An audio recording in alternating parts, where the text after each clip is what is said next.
Thank you.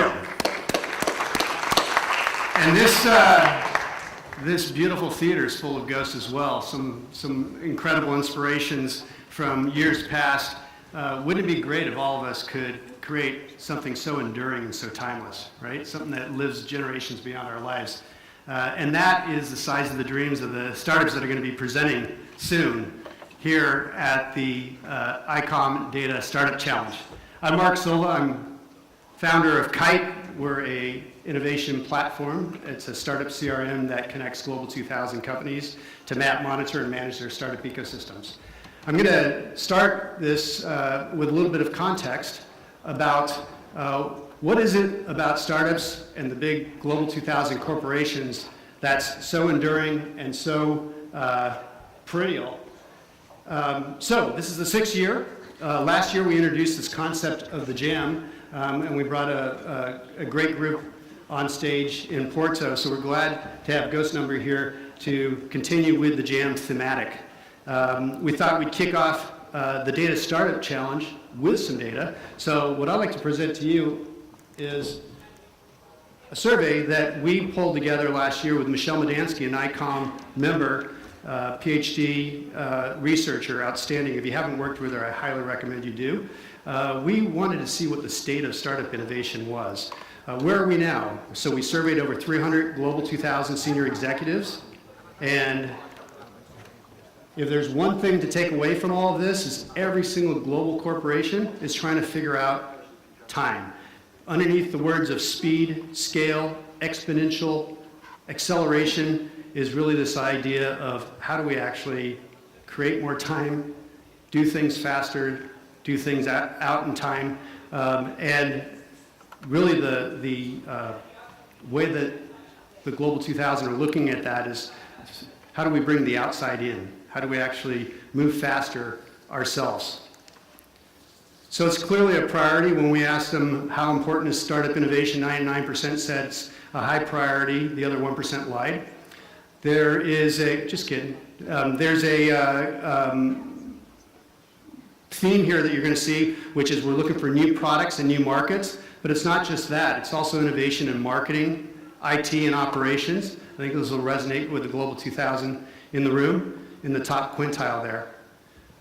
What are the top drivers? On the top drivers, again in the top quintile, we see customer is actually driving this move. So for a lot of the CPG companies, it might be the consumer, but we also see customers in demand. I'll make these slides available, by the way, to anybody who'd like them. Technology disruption is number one. It's number two. Every single company is experiencing their own existential threat, their own existential moment. Competition, which you could argue is tech disruption, but also the competition is actually getting smarter, faster, better. I could argue that P&G is actually well behind Unilever in terms of startup innovation because of the Unilever Foundry, and even their sponsorship here is, I think, is a gesture of how far ahead they are thinking in terms of new models and new markets and how do we bring the outside in. Scaling faster, new markets, and growth. Those are the leading areas. It's funny because a lot of people characterize the open innovation programs as more of a PR gag. This is serious business. And the outcomes, well, some of the obvious ones are new products, new markets, and new models. I think the challenger or the non-sexy ones are the ones that are like consumer insights, new processes, increased nimble, and cost savings. And this is the challenge I make to any of you innovators out there as well as any folks partnering with them. If you can bring insights into how to measure those non-sexy areas, because they're super important, but how do we measure that we became more nimble? How do we measure that we created some new processes? And those are going to be truly transformational for the Global 2000. Their biggest challenge is how do we actually scale? It says speed, but underneath that is how do we scale? How do we get 10x throughput? If I do an accelerator today, I might be able to see 200 companies, but partner with 20 of them. That's not a speed or a scale that's going to make an impact on the Global 2000 business. So how do we actually get greater throughput? How do we accelerate acceleration when we're still using kind of the same old way? In fact, I'd argue that innovation needs a bit of innovation. So because of this, you see some of the secondary problems, which is how do we actually get funding? How do we get executive sponsorship. So if it isn't hitting its scale in the Global 2000, you'll see some of these open innovation programs go for 2 or 3 years and then potentially run out of gas and run out of heart for it right as they're starting to take hold. Anyway, this is a little bit of a context because this is the headwinds that all the founders who are going to be pitching here today have as they enter the Global 2000 companies. They have headwinds in terms of getting adopted. So for all of you who are watching these pitches, who work in an agency or a Global 2000 company, what I'd like you to do is raise your hand if you will actually meet with these at Gala tonight. Any of these startups, if you're a Global 2000 or agency person, raise your hand. Please help them with these headwinds that are coming through here. We see that, and this actually probably resonates with a lot of folks in the data world, 60% are pursuing a siloed approach. This is a huge problem in terms of we'll see business units within large companies charting off on their own. We'll see regions, we'll see disciplines going off on their own in terms of meeting with startups. To make that more clear, we have a large auto customer that's working with us. They have 200 people sitting out in Silicon Valley with a lab out there. Their job is actually to prototype, partner with startups, work with the next new thing in automotive. And there's 15 other business units that actually have scouts out in Silicon Valley as well, and none of them are talking to each other. So this is a real issue that needs to be addressed as well. If it isn't budgeted, it isn't a priority. That's my take on it. So you'll see these are some of the verbatims that came out of our survey. And then where does innovation actually sit within the enterprise? This was really interesting to us. I think it speaks to how nascent outside innovation or open innovation is within these large corporations. It's early days. And for any of you founders, this probably feels like your journey into the Global 2000. It feels like you're shaking a hand with an octopus just to get to the right person who is actually going to be your coach or your sponsor and push you through.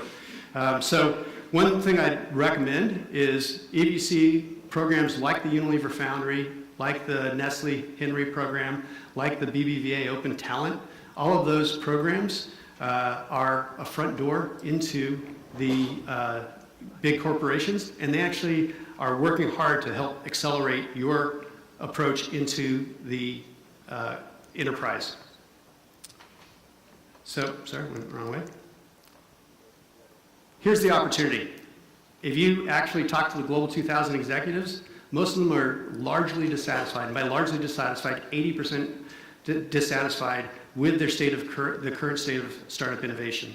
So there's a lot of opportunity to grow. So if you're implementing an open innovation or a startup innovation program, think differently about it. Don't use the same old models. Leapfrog. You have a lot of open blue ocean space in that area. And bring a little bit of innovation to your innovation. And if you are working with a marketing, congrats, you've got the highest marks. It's about a 20% satisfaction rate. So there's a lot of opportunity for growth, but it's also, in this room, probably represents the best of innovation. So I'd actually argue that the folks in data, the folks in marketing, may be the place where the Global 2000 move fastest. All right, so that's the state of startup innovation. If you're interested in getting that, you can go to www.getkite.co. We're happy to share that data with you and make that available to you. That's the context to Global 2000 leaning into these data startups. So now let's get to the actual data startups. Actually, any questions? Anybody from that survey? Excellent. Then we will go right into looking at the startups.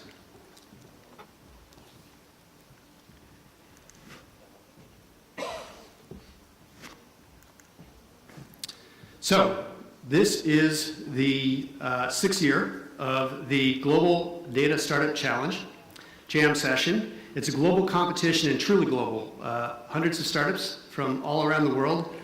We've had people who have traveled as far from New Zealand, from the USA, holy smokes, from the USA. I don't think we had any from the USA last year, and as far from as from Spain and France. So they've come from all over the world. These are startups that are aimed at leveraging marketing data measurement as a major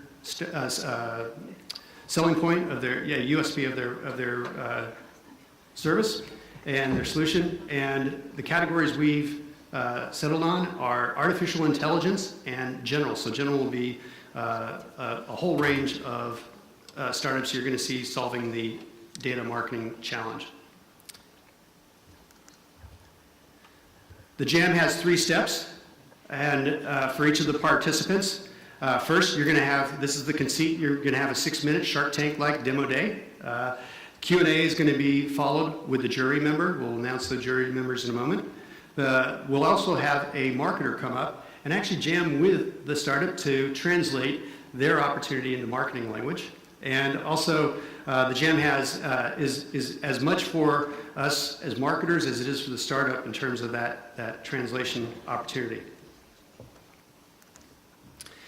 All right, joining us from the live jury, there's a live jury who will be selecting the top startups, which will be awarded their award tonight at the gala. We have Andy Brown from Kantar Media. Andy, stand, please. Is Andy here? Okay. We have Alain. I'm going to butcher this, I'm sorry. Saint-Jean, did I get that right? Thank you, Alain. We have Bruce Beagle. Thank you. Welcome, Bruce. Frank Metke. Thanks, Frank. Hugo Hanselman. The Durham, John Durham. Excellent, great to see you. Joshua Corin. We have Oliver Schiffers. Thank you. And Pip Viladamat. Hi, Pat, welcome.